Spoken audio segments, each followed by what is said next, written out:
You got to surround yourself with people who have talents and skills, not just people who love you. I'm glad you love me, but loving me won't bring these fish in. I want to know, can you carry some weight? I'm talking about somebody who can carry the weight when the net is about to break.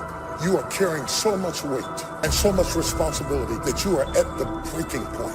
And you can't even tell anybody that you're at the breaking point because you have a Superman complex and you're trying to be there for everybody. But the reality is the weight of what you're doing is breaking your nets. Success breeds contempt. You'll know you're winning when they start hating you. See, many people, they think that when they face resistance, that somehow now that God has left them. Because if you're not facing resistance, maybe it's an indication that you're going in the same direction as your enemy. If nobody's hating you over it, it's not big enough.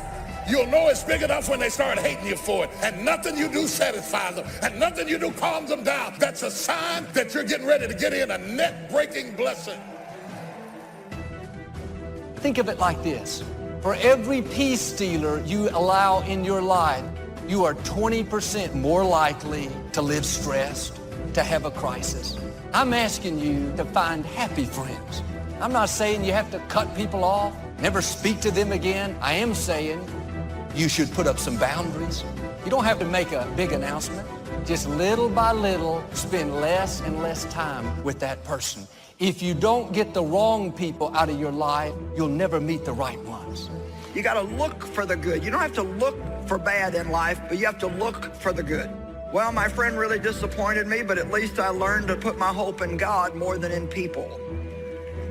Get yourself situated. Pick the right location to live in. Get your marriage ready, because God's going to bless you until the devil hates you. The people who are closest to you need to be stable, happy, responsible people that move you towards your destiny. Like iron sharpens iron, you make each other better. Who do you have in your life? What are you giving your time and energy to? Trying to keep someone happy? Feeling guilty because you can't meet their demands? That's going to wear you out. It's time to make a change. You can't please everyone.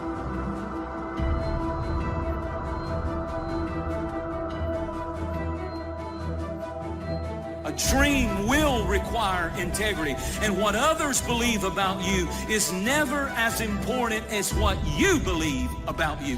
You know, I got a lot of people who believe a lot of things, but what you believe about you is more important than what people believe about you.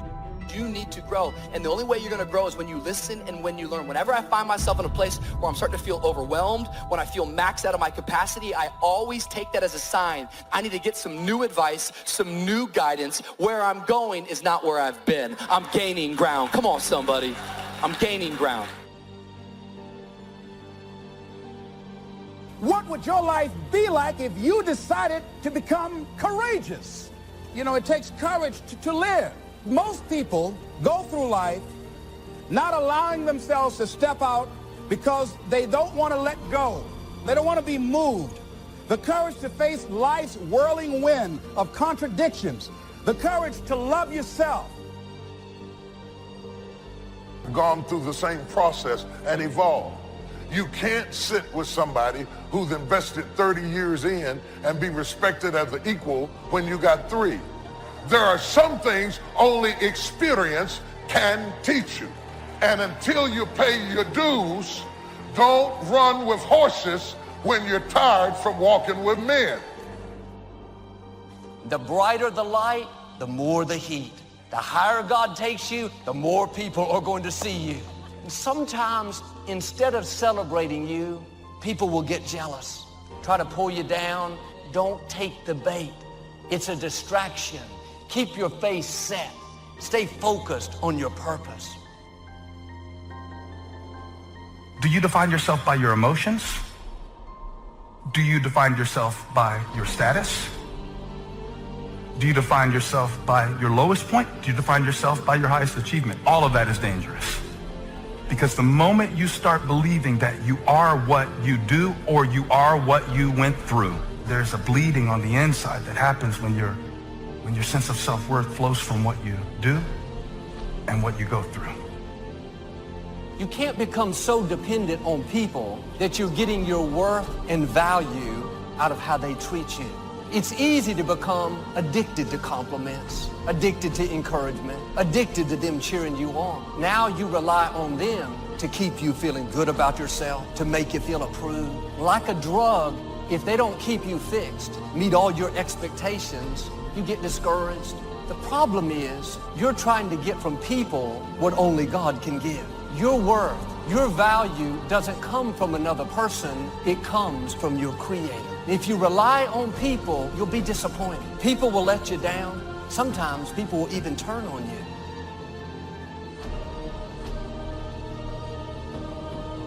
You have no idea what's in you.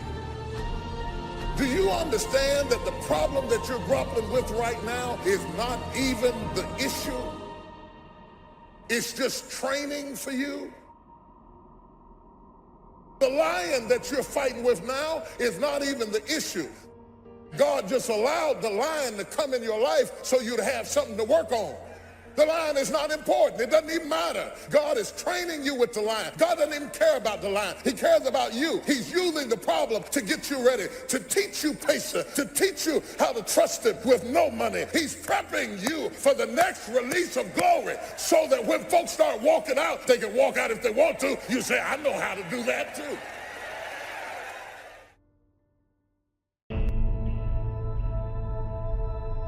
There's so much we're learning right now. We may not know we've learned it until way on the other side of it. You don't really realize life lessons until later. You know that, right? It's later that you say, oh, it was good for me that I was afflicted. Oh, it's good for me that they told me no. And it's later that we see the lessons. A lot of times it's later that we see the lessons. Why don't you let the people in your life off the hook? Maybe they did the best they could.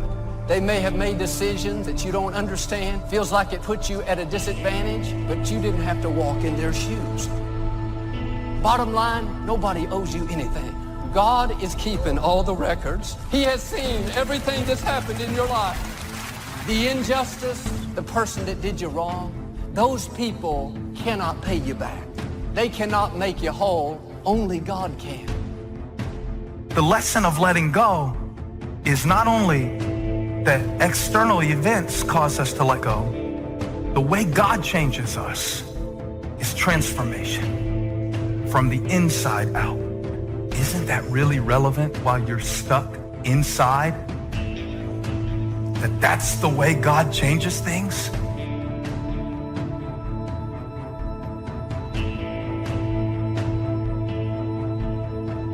Quit trying to get somebody to apologize, to admit they were wrong, to give you what they don't have. If you'll go to God, He'll bring you out better. He'll make the rest of your life more rewarding, more fulfilling than it would have been if that hadn't have happened in the first place.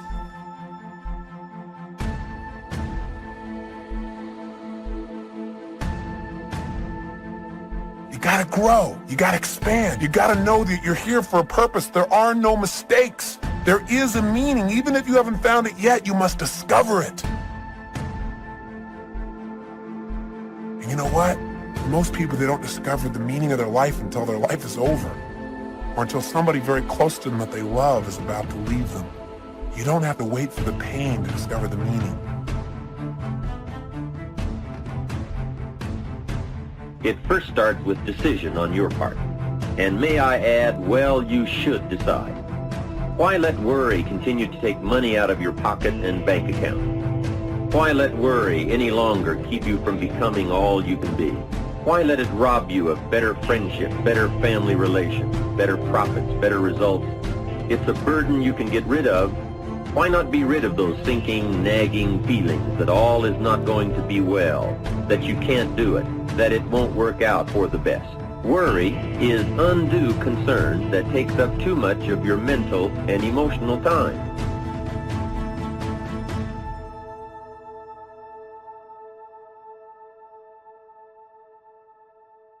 So how will I know when I found the purpose of my life? You decide what it is. You discover it and you decide this is it. Maybe later on I'll refine it. I probably will. But for right now, this is why I'm playing the game of life.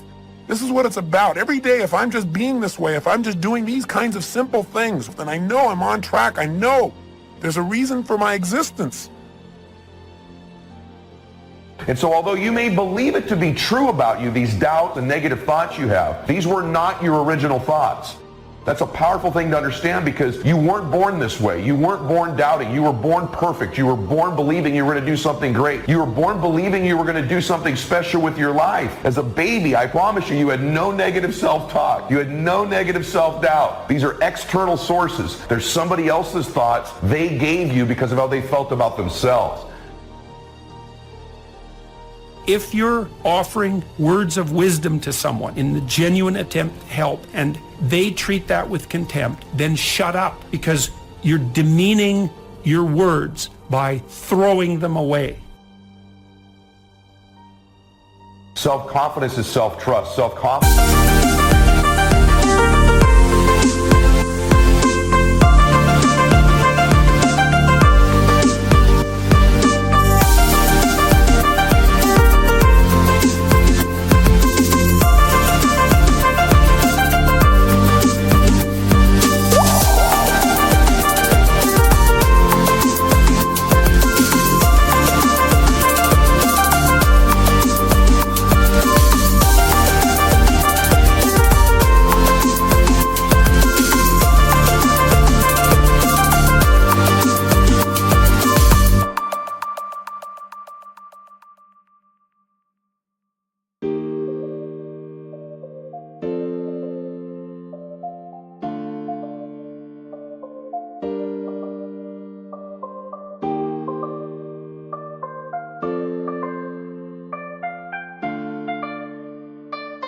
Confidence is building a reputation with yourself, that you keep your word to you, that you keep the promises you make to you. Somebody with self-confidence has a reputation with themselves that I do the things I say I'm going to do. And so the cool thing is, self-confidence is an internal game. You do not need external accolades, external admiration in order to build self-confidence. You don't need any of those external forces. It's all done internally. You control this. And you control this by beginning today to keep the promises you make to yourself. It's not good enough just to keep the promises you make to yourself. You must acknowledge it when you do it to you to give yourself credit to create confidence momentum. Passion is the great energizer. You show me a person with passion, and I'll show you a person with energy. You show me a person that lacks passion, I'll show you a person that lacks energy. It's a fact. Passion energizes people. So the question is very simple. What are you passionate about? When you wake up in the morning, do you wake up excited, or do you just wake up? You see, it's that passion to do something, to be something, to change something, to make a difference. That's where the energy comes from. You can't take that old story into the new identity. One of the things we have to do to create a new identity is to begin to tell a new story. What's your new story? Who are you now? What are you all about now? Where are you going now? What's this new version of you? If you don't know, you can drastically change your income, change your future, change your health, change your marriage, change everything. If you don't know that, some people then go year after year after year not making much change, simply because they didn't get to the class. And if you just rock along, I'm telling you it's okay. Anybody can live any way they choose, but I'm here to tell all of you that if you wish to, it's possible to make the next 3 years totally different than the last 3. Change that. It's easy to blame the other person, but start taking ownership for where you are. Are you proud of how you have been living your life? Have you explored your natural talents, your gifts, by enthusiastically trying a variety of activities? So we must be like life itself. Respond to the people who deserve it by taking the first step. Even God himself says, if you move toward me, I'll move toward you. That's the condition. Now, learn to work with the people who deserve it, not the people who need it. Now, here's what's the next step. Teach people how to deserve your time. Ladies and gentlemen, a lot of us have so much talent and abilities, we just put them back on the back burner, or just left them aside someplace. Never did anything with them, never brought them out here. What are you sitting on? What gifts are you sitting on? Have you resigned yourself to a life feeling that nothing can be done to change your future or your circumstances? Some people will not accept the new thing God puts in your heart. They're stuck in what was while God is telling you what is. It's new levels. It's greater influence. It's uncommon favor. Don't let the fear of what people are going to think keep you in your box. Your brain literally goes to work on finding the evidence to prove you right. And so that identity, you're constantly reinforcing it. If you believe a certain worth about yourself, that impacts the type of action you're willing to take. So if there's a goal you've got set, it doesn't matter what it is, pick a goal. To the extent that you believe it's consistent with your identity is to the extent that you will make an effort towards it. You don't know how strong you are until you have to be strong. Boy, anybody can have faith when you got a job, your marriage is working, you got money in the bank. Oh, you can have faith then. But faith not tested can't be trusted. Listen to me, listen to me. Desire discovers talent, right? If your why is deep enough, right? So you have a dream, you have something you want to do, and you know it's going to change your life. So what's the why? What's the reason you're doing it? Well, I'm doing this because of my kids. I want to be able to express myself in this universe, right? That's your why. See, the why will take care of the how. So if you don't have the how, don't worry about it. Leap anyway. If you don't produce, you won't be happy. Here's number 2, good friends. The greatest support system in the world is good friends. You got to work on that. Spirituality. If you are a believer, here's what you must do. Study, practice, and teach.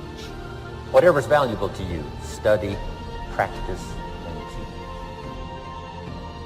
The other thing is acknowledge your fears and then go into action.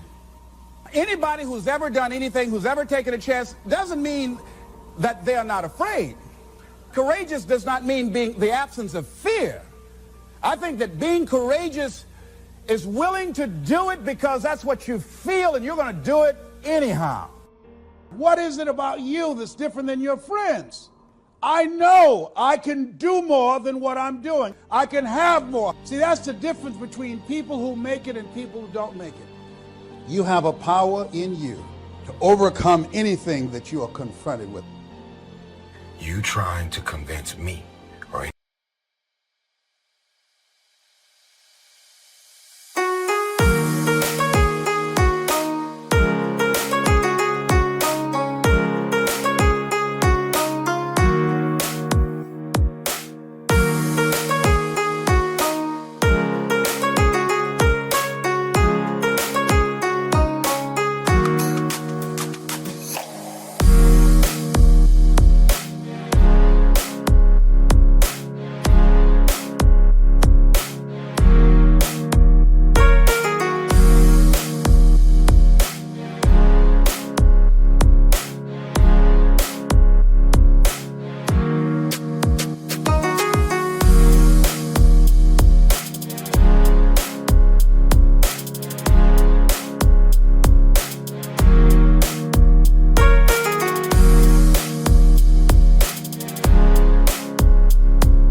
feels that you want to get it when you partying all week. What you got the latest iPhone for? Can you technically afford that? See, everything about what you're doing and the moves that you're making is getting in the way of the big picture.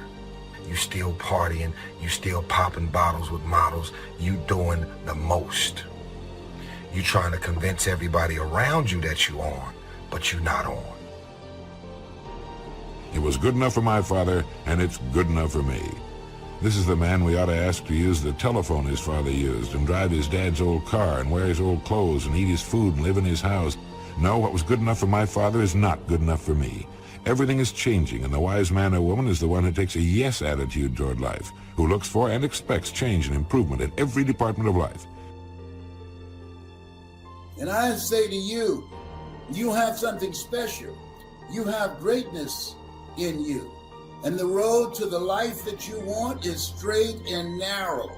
Everybody won't see it for you. You got to see it for yourself. And understand and know this, it's straight and narrow. Why? It's lonely at the top. A lot of us, we don't know where to start. That's number one. And number two, we're afraid of taking a leap. Well, what if I leap, fall down, and break something? What if I get hurt? You know, I'm saying you're probably gonna get hurt. It's possible. You're probably gonna get betrayed. It's possible. But you gotta take a leap anyway. You gotta jump anyway. I'm gonna give you a recommendation. Turn your damn TV off most of the time. Turn your phone off a lot too. So here's the deal. The TV's competing constantly to distract you with stuff that really doesn't matter. Does it really matter what's going on with the Kardashians right now? Don't be so obsessed with them. Be obsessed with your own reality TV program called Your Own Life.